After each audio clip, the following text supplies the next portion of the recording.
Hey everyone, and welcome back to another video. And in this video I'm going to show you how to connect your debit card with Temu. Now this video is going to be particularly useful for individuals who want to go ahead and use a new debit card that they got in order to make purchases on Temu. How do you actually go ahead and connect a new debit card?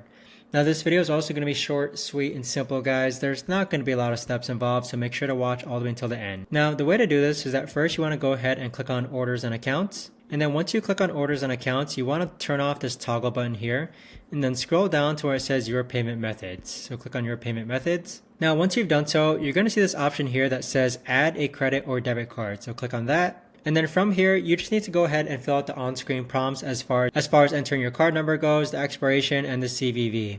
But once you've done so, you just want to go ahead and click on Add Your Card. But that right there, guys, is the best and easiest way that I know of to actually go ahead and add a debit card to your Temu account. If you guys know of a better or easier way to actually do this, let me know in the comments down below. I would love to know. Thanks so much for watching, everyone, and I'll see you guys all in the next video.